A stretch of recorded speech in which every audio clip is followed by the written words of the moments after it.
اور حضور علیہ الصلوۃ والسلام نے مجھے اپنے ہاتھوں سے پانی پلایا ہے، اور جب میں تمہارے پاس بیٹھا ہوں تو پانی کی ٹھنڈک اب بھی اپنے سینے اور پیٹ میں محفوظ کر رہا ہوں۔ بھائی نے پوچھا کیا وجہ ہے، کیا نیکی کی ہے؟ کہا بس حضور پہ کثرت سے درود شریف پڑھتا تھا۔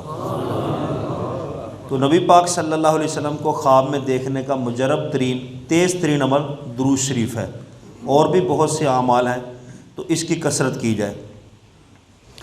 حضرت سیدنا یوسف علیہ نبینا علیہ الصلوۃ والسلام وہ نبی ہیں جن کی 3 پشتے نبی ہیں۔ باپ حضرت یعقوب علیہ السلام وہ بھی نبی، پھر دادا حضرت اسحاق علیہ السلام وہ بھی نبی، پردادا ابراہیم علیہ السلام وہ بھی نبی۔ تو یوسف علیہ السلام دنیا کے حسین ترین انسانوں میں سے ہیں۔ نبی پاک صلی اللہ علیہ وسلم فرماتے جب میں معراج کی رات گیا، تیسرے آسمان کا دروازہ کھولا تو اتنا حسین شخص دیکھا کہ مجھے اس کے حسن نے تعجب میں ڈال دیا۔ میں نے پوچھا جبریل یہ کون ہے؟ عرض کرنے لگے یہ آپ کے بھائی حضرت یوسف علیہ السلام ہے۔ فرمایا اللہ تعالیٰ نے کائنات کے اندر جتنا حسن دیا ہے اس کے 2 حصے کیے، ایک حصہ ساری کائنات کو بانٹا، باقی آدھا حصہ یوسف علیہ السلام کو عطا فرما دیا۔ لیکن یہ بھی یاد رکھے جتنا حضرت یوسف علیہ السلام کے پاس حسن تھا، نبی پاک صلی اللہ علیہ وسلم کا حسن ان سے کہیں زیادہ بڑھ کے تھا۔ حسن یوسف دم عیسیٰ ید بیزاداری، آنچا خوب ہما دارن تو تنہا داری، یعنی حضور کی مثال ہی نہیں تھی بالکل۔ تو حضرت یوسف علیہ السلام جب 7 سال یا 12 سال کے تھے، انہوں نے ایک خواب دیکھا۔ اذ قال یوسف، یوسف علیہ السلام نے کہا لی ابی ہی اپنے باپ سے، یا اباتی اے ابا جان، انی رأیت احد عشر کوکبا، میں نے 11 ستارے دیکھے ہیں، والشمسا ایک سورج دیکھا ہے، والقمر اور ایک چاند دیکھا ہے، رأیتہم لی ساجدین مجھے سجدہ کر رہے ہیں۔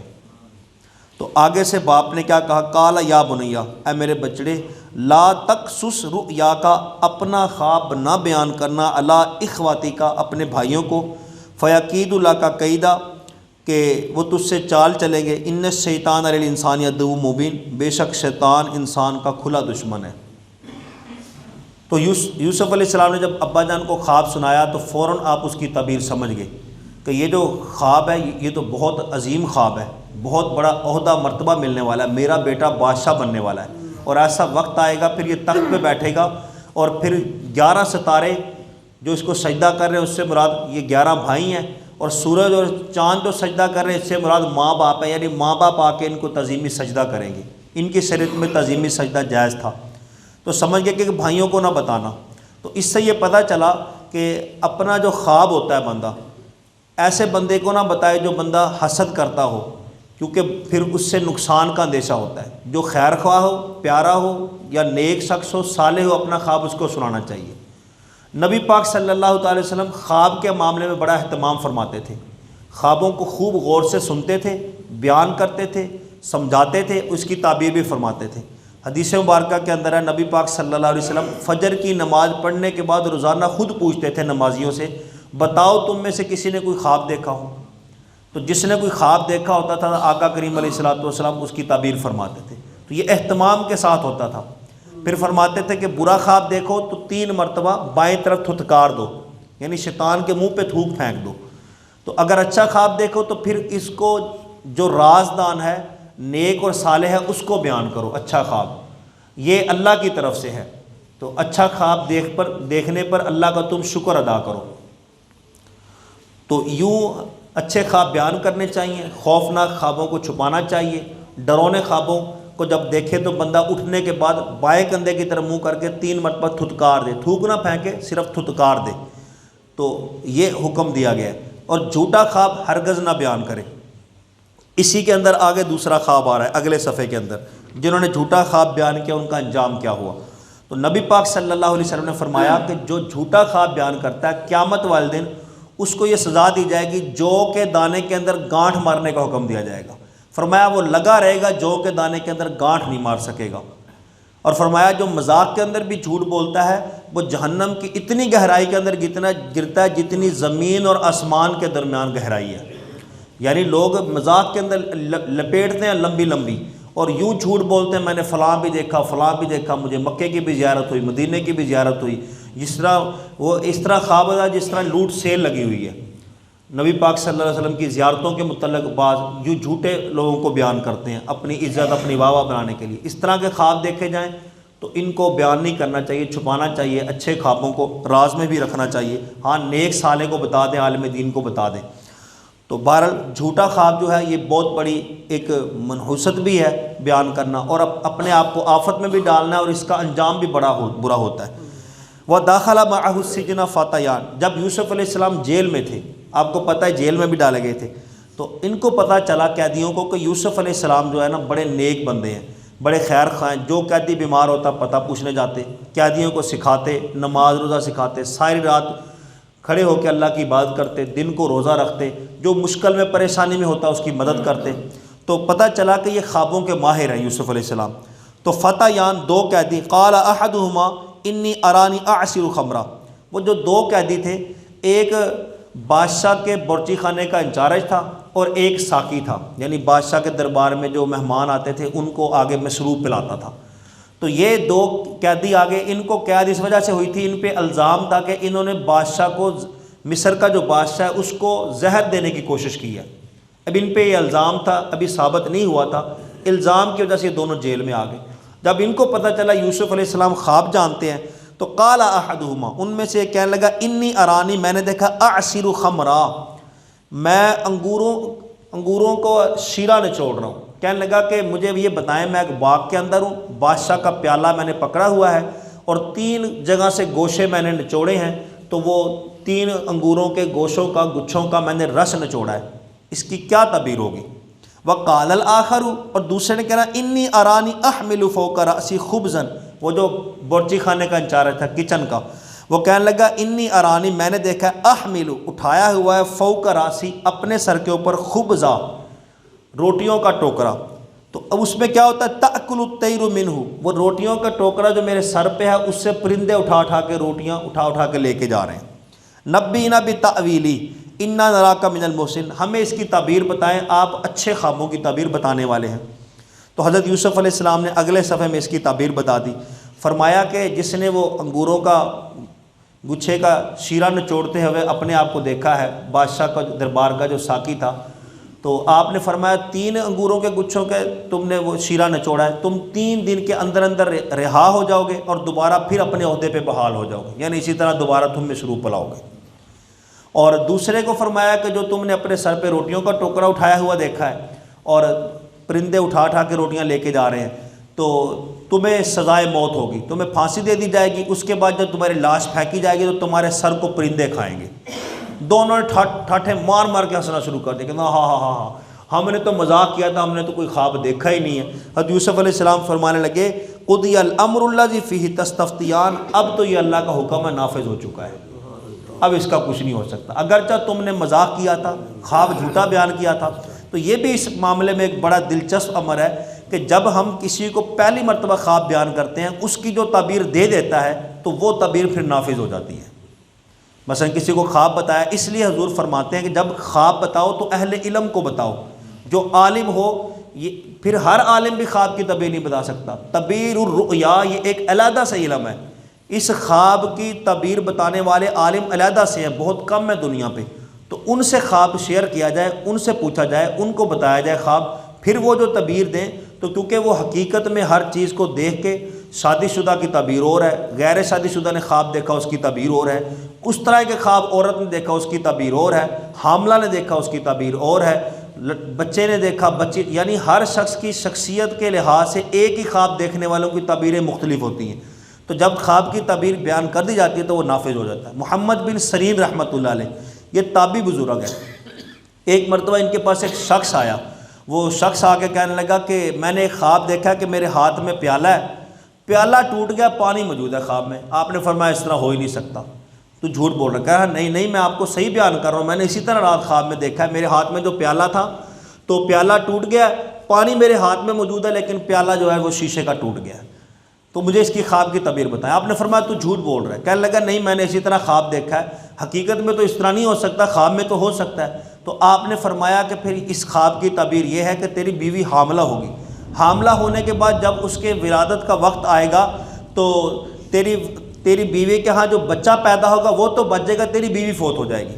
چند دن کے بعد بالکل اسی طرح ہوا جب اس کی بیوی حاملہ ہوئی، حاملہ ہونے کے بعد بچہ پیدا ہوا، بچہ تو زندہ بچ گیا، ماں فوت ہو گئی، وہ تعبیر پھر نافذ ہو گئی۔ تو ادھر سے وہ جب خواب سن کے نکلا تھا، تعبیر سن کے، کہنے لگا میں نے تو ویسے ہی چھوڑی تھی بات، میں نے تو یہ تھا دیکھا ہی نہیں تھا، میں تو جھوٹا خواب بیان کر رہا تھا۔ تو کسی بزرگ نے فرمایا اب تو نے محمد بن سبرین سے تعبیر لے لی ہے، اب یہ نافذ ہو کے رہے گی۔ تو اسی طرح تیسرا اور آخری خواب سورۃ یوسف کے اندر یہ آیا کہ آپ جیل کے اندر تھے، جیل سے کس طرح رہا ہوئے اور پھر کس طرح وزیر خزانہ بنے۔ بادشاہ بعد میں بنے، وزیر اعظم بعد میں بنے، پہلے آپ وزیر خزانہ بنے۔ تو بادشاہ نے ایک خواب دیکھا کہ 7 پتلی گائیں 7 موٹی گایوں کو کھا رہی ہیں۔ رکوع نمبر 16، وقال الملک، بادشاہ نے کہا انی ارا، بے شک میں نے خواب دیکھا ہے، 7 بقرات، 7 گائیں سمان جو موٹی ہیں، یاکلہن، انہیں کھا رہی ہیں، 7 عجاف، 7 پتلی گائیں۔ بڑے بڑے لوگوں کو بلایا، انہوں نے کہا یہ خواب ہماری سمجھ میں نہیں آتا، ہمیں نہیں تعبیر اس کی آتی۔ پریشان ہو گیا بادشاہ نے کہا اس کو کچھ کرو، بڑا عجیب و غریب خواب ہے، یہ میں نے خواب دیکھا ہے کہ یہ پتلی گائیں موٹی گایوں کو کھا گئی ہیں، وہ 7 سنبلات خضر، اور اسی طرح میں نے دیکھی ہیں کہ 7 بالیاں ہیں سرسبز، وآخر یابسات، اور 7 خشک بالیاں میں نے دیکھی ہیں۔ اس کا کیا مسئلہ ہے، کیا معاملہ ہے؟ اب وہ جو عہدے پہ بحال ہوا تھا، جس کی خواب کی تعبیر یوسف علیہ السلام نے بتائی تھی کہ اپنے عہدے پہ دوبارہ بحال ہو جائے گا، ساقی، اس کے ذہن کے اندر آیا ہو میں نے جیل کے اندر ایسا بندہ دیکھا ہے جو خواب کی تعبیر کا ماہر ہے۔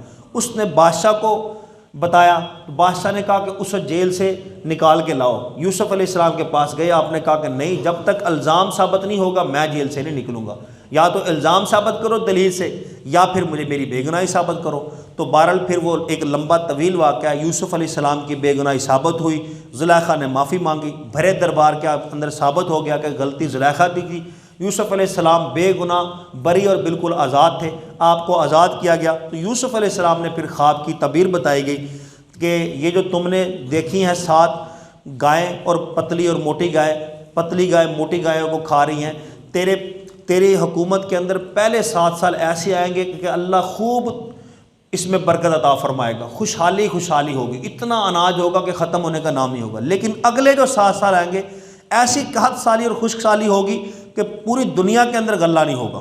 اور اگر تو حکمت عملی سے کام لے، یہ تو نے سبز بالیاں اور اللہ تعالیٰ نے 7 خشک بالیاں تجھے دکھائی ہیں، یہ اللہ تمہیں یہ بتا رہا ہے کہ تم یہ جو 7 سال ہیں خوشحالی کے، ان میں اپنا اناج کھاؤ، اس میں سے بھی کچھ بچا کے رکھ لو، سٹوروں کے اندر، گوداموں کے اندر ان کو محفوظ اور سٹور کرو، بالیوں کے اندر ہی دانہ رہنے دو، بھوسی اندر ہی رہنے دو، تھوڑا تھوڑا جتنی ضرورت ہے اتنا لیتے جاؤ، جو اگلے 7 سال آئیں گے جہاں پوری دنیا کے اندر کچھ نہیں ہوگا، وہاں پھر تم اس کو نکال کے استعمال کرو۔ آگے 13واں پارہ شروع ہو گیا ہے، تو کہا قال اجعلنی، کہا بتاؤ کیا حکم ہے، آپ کیا چاہتے ہیں، تو آپ اس معاملے میں ہماری کیا ہیلپ کرنا چاہتے ہیں؟ تو کہا اگر تم کچھ کرنا چاہتے ہو، حضرت یوسف علیہ السلام نے خود عہدہ مانگا، الا خزائن الارض انی حفیظ علیم، مجھے پھر وزیر خزانہ بنا دو، انی حفیظ علیم، میں جاننے والا بھی اور حفاظت کرنے والا بھی ہوں، میں تجھے حکومت کا نظام، یہ خوراک کا نظام چلا کے دکھاؤں گا۔ پھر حضرت یوسف علیہ السلام نے اپنی حکمت عملی کے ساتھ پھر وہ جو سارا نظام تھا، وہ جو خواب بادشاہ نے دیکھا تھا بالکل اسی طرح ہوا، وہ سارے اگلے 7 سال جو تھے خوشحالی کے وہ چلائے، آنے والے لوگوں کو بھی غلہ دیا، اپنے بھائیوں کو بھی غلہ دیا، اور پھر جب وہ بادشاہ فوت ہوا تو پھر آپ اس کے بعد بادشاہ خود بن گئے، آپ وزیر اعظم مقرر ہو گئے مصر کے۔ اللہ تعالیٰ کی بارگاہ میں دعا جو سنا، اللہ تعالیٰ یاد رکھنے کی توفیق عطا فرمائے۔ نبی پاک صلی اللہ علیہ وسلم کی زیارت ہو تو حضور صلی اللہ علیہ وسلم کی زیارت ہوتی ہے، کیونکہ کوئی اور شخص یا شیطان خواب کے اندر حضور علیہ السلام کی شکل اختیار نہیں فرما سکتا۔ حضور نے فرمایا من رآنی فی المنام فقد رآنی، جس نے خواب میں مجھے دیکھا اس نے مجھے ہی دیکھا۔ اس کو خواب کی کیفیت ایسی ہو جاتی ہے، بندے کو پتہ چل جاتا ہے کہ مجھے آقا کی زیارت ہوئی ہے، یا خواب کے اندر ہی بتا دیا جاتا ہے کہ یہ حضور پاک ہیں۔ تو جس نے حضور پاک کو دیکھا اس نے حضور پاک کو ہی دیکھا، اور جس نے اچھا خواب دیکھا وہ نیک لوگوں کو، اہل علم کو بتائے، برا خواب دیکھا اس کو چھپائے، ڈرونا خواب دیکھا تو 3 مرتبہ بائیں طرف منہ کر کے تھتکار دے۔ تو بہرحال خواب بعض دفعہ وہم و خیال بھی ہوتے ہیں، جب بندہ دن کو جو ذہن میں چل رہا تھا رات کو سویا وہ وہم و خیال بھی آ جاتے ہیں، اور بعض دفعہ خواب جو ہیں وہ اچھے ہوتے ہیں، اللہ کی طرف سے بشارتیں ہوتی ہیں۔ حضور فرماتے ہیں اب نبوت ختم ہوگی لیکن بشارتیں باقی ہیں۔ صحابہ نے عرض کی بشارتیں کیا ہیں؟ حضور نے فرمایا سچے خواب یہ نبوت کا 46واں حصہ ہے، یہ تمہیں قیامت تک یہ بشارتیں ملتی رہیں گی۔ اور خواب کی تیسری قسم یہ ہوتی ہے کہ شیطان کی طرف سے ہوتے ہیں، شیطانی وسوسے بھی ہوتے ہیں، تو یہ خواب کی 3 قسمیں ہوتی ہیں، شیطانی وسوسے ہوتے ہیں، اچھی بشارتیں ہوتی ہیں خواب، یا صرف وہم و خیال ہوتا ہے جو دن کو ذہن میں چل رہا ہوتا ہے، رات کو خواب میں وہی آ جاتا ہے۔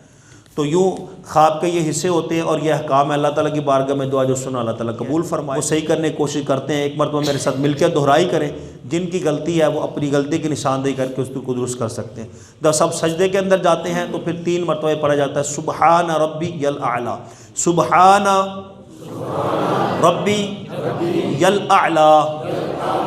یہاں پہ اکثر کافی لوگ غلطی کر جاتے ہیں، یل پڑھتے ہیں، تو یل الا نہیں ہے، اعلیٰ، حمزہ زبر عین، لام کھڑا زبر لا، اعلیٰ۔ اعلیٰ اور ہوتا ہے اور اعلیٰ اور ہوتا ہے۔ اعلیٰ کا مطلب عربی میں ہوتا ہے پر، اور اعلیٰ کا مطلب ہوتا ہے سب سے اچھا، بہترین، اعلیٰ، جس طرح ہم اردو میں بھی کہتے ہیں بڑا اعلیٰ۔ بلند، عربی کے اندر بلند کو برتر کو کہتے ہیں۔ سبحانہ پاک ہے ربی میرا رب، الاعلیٰ جو سب سے بلند اور برتر ہے، یعنی بلند کو کہتے ہیں۔ اور اعلیٰ کا مطلب ہوتا ہے پر۔ اگر ہم کہیں گے سبحانہ پاک ہے ربی میرا رب اعلیٰ، یعنی جو پر ہے، یہ تو کوئی ترجمہ نہیں بنتا، بے معنی ترجمہ ہے۔ تو اعلیٰ لفظ غلط ہے، اعلیٰ نہیں کہنا، اعلیٰ کہنا۔ سبحانہ ربی الاعلیٰ، سبحان ربی الاعلیٰ۔